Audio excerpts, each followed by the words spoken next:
Salut à tous, juste avant votre pub du coin, un petit message pour vous remercier déjà pour tous les nouveaux abonnés et aussi pour les commentaires qui nous ont fait vraiment super plaisir. On vous fait juste ce message pour vous dire qu'on a pris en compte toutes les critiques positives et négatives que vous nous avez faites, mais on n'a pas pu les appliquer sur cet épisode et sur l'épisode à venir, tout simplement parce qu'en fait on a tourné nos épisodes à l'avance, parce qu'on n'a pas le matériel tout le temps à notre disposition, donc quand on l'a, on tourne en fait en boucle quoi pour avoir tout d'un coup. Voilà, bon épisode à vous. Merci à tous. Merci à tous. Salut à tous, bienvenue dans le 3e épisode de Pub du Coin. Aujourd'hui, on va parler des pubs pour enfants. Je sais pas si vous vous souvenez, mais dans le 2e épisode, on parlait des pubs pour animaux et on disait que la plus grosse difficulté de ces pubs, c'était de faire vendre un produit à quelqu'un qui ne le consommera pas. Et bah là, c'est un peu la même chose parce que l'acheteur, ça va être certainement le père ou la mère de l'enfant. Et c'est l'enfant qui va consommer. Mais il y a quand même une petite différence dans ce genre de pub, c'est qu'elles peuvent toucher l'enfant, ce qui n'était pas le cas des pubs pour animaux. Bah ouais, un enfant c'est con, mais quand même moins qu'un chien, tu vois, c'est con mais ça capte quelques trucs quoi, tu vois. Et oui, par conséquent, 3 solutions s'offrent aux publicitaires. La première, c'est d'aller cibler les consommateurs. Les enfants, La deuxième, c'est d'aller cibler les acheteurs. les parents, Et la troisième, c'est d'essayer d'avoir les deux en même temps. les parents, les enfants. Je précise quand même pour les imbéciles. Oula, je te trouve très méchant toi aujourd'hui. N'empêche que notre première pub a pour but de toucher enfants et parents en même temps. Imagine que je donne un Oreo à mon papa, ça serait rigolo. On pourrait vivre des aventures comme celles de nos lectures, rencontrer de nouveaux amis et en rire à la folie. Bon alors, je sais ce que vous vous dites. Plutôt classique, pas très original, vous nous avez habitués à mieux. C'est vrai, vous avez raison, mais cette pub reste quand même un très bon objet d'analyse. Bon alors finalement, on se rend compte que parler à 2 générations en même temps, ça s'avère un peu compliqué. C'est pourquoi cette pub a choisi le principe du sous-texte. Ils prennent une chanson très enfantine qui a l'air de s'adresser directement aux enfants. Mais en fait, quand on analyse un petit peu, quand on gratte la surface, on se rend compte que tout a été soigneusement choisi. Regardez ça par exemple. Imagine que je donne un Oreo à mon papa, ça serait rigolo. Notez qu'elle ne donne pas son Oreo à n'importe qui, elle le donne à son petit papa. Ça c'est un petit peu pour les papas en manque d'amour. C'est triste, mais je pense qu'il a raison. Dans le subconscient des papas, il va suffire d'un Oreo pour qu'ils aillent s'amuser avec leur fille. Bon, ensuite, il y a ça. On pourrait vivre des aventures. Ouais, bah ça c'est pareil. Comprenez que les enfants, ils vont pouvoir s'épanouir, développer leur imagination. Ils vont vivre des aventures, quoi. C'est quand même fort qu'ils aient réussi à mettre cette idée-là dans la tête du consommateur. Parce qu'en vrai, l'enfant il a pas besoin d'un biscuit pour vivre des aventures. Concrètement, le marmot, tu lui files un bâton qui ressemble vite fait à une épée, ni une ni deux, il est parti pour toute l'après-midi le mioche. Comme celle de nos lectures. Bah ça c'est pareil. Comme celle de nos lectures, ça veut bien dire que la petite, elle lit des livres. Bah ouais mec, tu vois toi ton putain de gosse, ça fait 2 mois qu'il est bloqué à la coupe 50cc de Mario Kart là, à balancer des carapaces rouges. Mais sa fille, à lui, elle lit du Shakespeare. Et tout ça parce qu'elle mange des Oreos, mais c'est ouf. Enfin bref. On pourrait analyser les paroles pendant des heures, mais on a mieux à faire.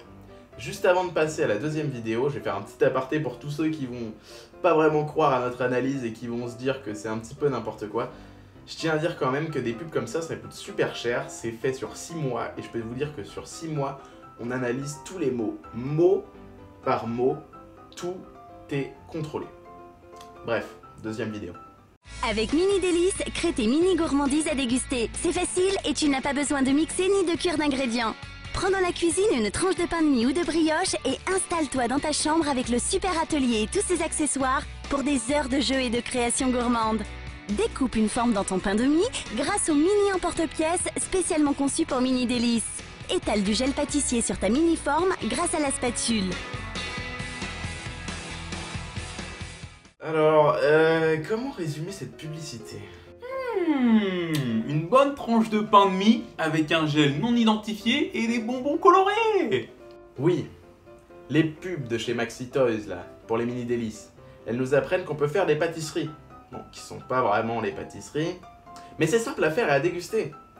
Enfin, on peut remarquer en tout cas que cette pub est destinée aux enfants, les consommateurs donc. Ouais, ces petits emmerdeurs là, qui vont faire chier leurs parents toute la journée, leur bourrer le crâne, jusqu'à ce qu'ils achètent enfin le Saint Graal. Voilà.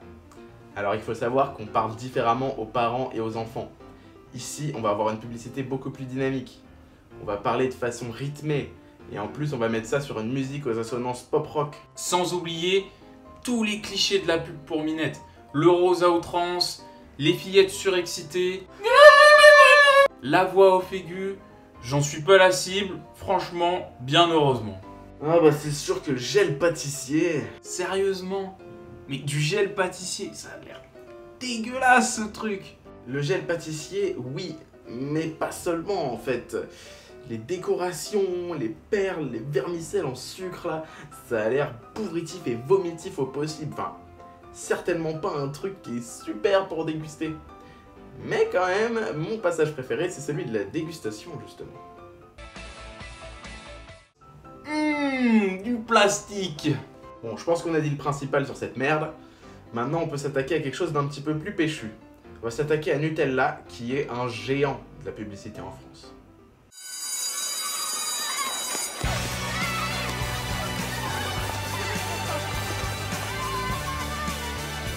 Après tout ce qu'ils ont fait cet après-midi, les enfants ont besoin d'un bon goûter équilibré. Un goûter Nutella, c'est un jus de fruits, un laitage, une tranche de pain avec du Nutella.